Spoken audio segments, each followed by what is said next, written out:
এরপরে প্রশ্ন হলো সিগারেট খেলে 40 দিন নামাজ রোজা কবুল হয় না, এটা কি হাদিস দ্বারা প্রমাণিত?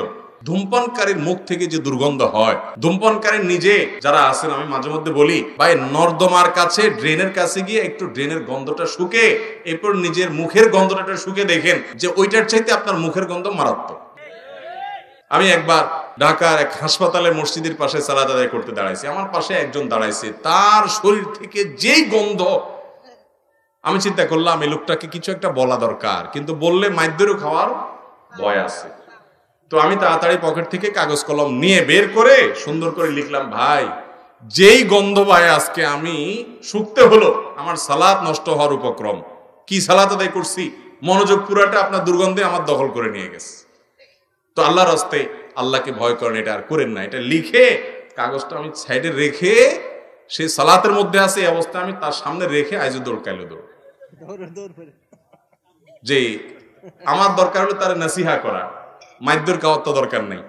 তো নাসিহার কাজ তো হয়ে গেছে, লিখে দিয়ে আসছে। ভাইরা আমার, যারা ধূমপান করেন তাদের মুখে এরকম বাজে অবস্থায় তৈরি হয়। পৃথিবীতে ক্যান্সার এখন এত ব্যাপকভাবে ছড়াইছে, আমাদের দেশের কথা যদি আপনি বলেন, ঘরে ঘরে জনে জনে এখন পরিবারে পরিবারে ক্যান্সার, এবং ক্যান্সারের অন্যতম বড় কারণ হলো এই ধূমপান এবং জর্দা। পানের সাথে চাবায়া চাবায়া রকমারি জর্দা খায় না অনেক মুরব্বীরা? ইবনে মাজার একটি বর্ণনা আছে, সেটি হলো যদি কেউ মাদক সেবন করে, মাদক গ্রহণ করে এবং এর ফলশ্রুতিতে সে নেশাগ্রস্ত হয়ে যায়, 40 দিন যাবত তার সালাত কবুল হবে না, ইবাদত কবুল হবে না। তো ধূমপানটা তো, এটা তো এর ফলে এক নম্বর কথা হলো মানুষ আসক্ত হয় না, মাতলামি করে না, মাতলামি আসে না। দ্বিতীয় কথা হলো যে ধূমপান এমনিতে নাজায়েজ এবং গুনাহের কথা, সেটা নিয়ে কোনো সন্দেহ নাই, কিন্তু এটা এরকম না যে এটাকে মাদকের মধ্যে ফেলা যায় এবং এর কারণে আসকারা হাদিসে আসছে, শুধুমাত্র শারিবাল খামার না, মানে শারিবাল খামার বা আসকারা, পদ পান করলো এবং নেশাগ্রস্ত হয়ে গেল, তার 40 দিন ইবাদত কবুল হবে না। অতএব ধূমপানকারীর জন্য এটা প্রযোজ্য না, কিন্তু এর মানে এই না যে ধূমপান করা জায়েজ কাজ বা গুনাহ হবে না, এটাও অবশ্যই না জায়েজ এবং গুনাহের কথা। নোংরা একটা জিনিস এই ধূমপান, বিষপান, লেখাই আছে যেটা স্বাস্থ্যের জন্য ক্ষতিকর, তারপর আবার পয়সা দিয়ে কিনে খাই। আল্লাহ তাআলা আমাদেরকে বুঝার তৌফিক দান করুন।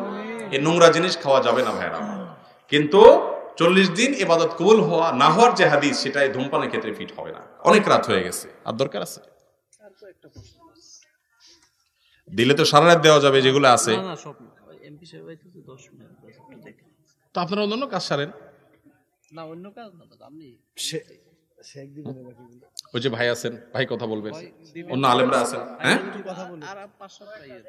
আচ্ছা, আর 2-4টা আমি বলি, এরপরে আমি ছেড়ে দিব, কারণ গভীর রাত পর্যন্ত মাহফিল, এটা সুন্নাহ বিরোধী কাজ। আমি সব জায়গায় এটা বিরুদ্ধে বলি, আবার দেখা যায় যে কোরআন সুন্নাহর কথা বলে, সহিহ হাদিসের কথা বলে আমরা এটার উপর আমল করতে পারি না।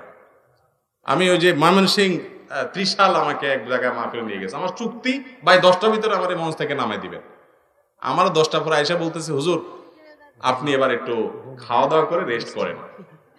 আমি কেন, আপনার সবাই শেষে যাইতে হবে তো আমরা ডেকে নেব। ঠিক 11টার পরে আসছে আমার ডাকার জন্য। তো ভাই এটাতে কোনো সহি পদ্ধতি হলো না।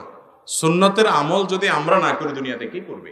আল্লাহ তাআলা আমাদেরকে আমলের তৌফিক দান করুক। ভাই যাই হোক, যেহেতু কয়েকটা প্রশ্ন উত্তর দেওয়ার জন্য কর্তৃপক্ষ অনুরোধ করেছেন, আমরা কয়েকটা প্রশ্ন উত্তর দিচ্ছি, এরপর ইনশাআল্লাহ অন্যান্য ওলামা একরাম কথা বলবেন। এমপি সাহেব নাকি আসছেন, উনি কথা বলবেন ইনশাআল্লাহ।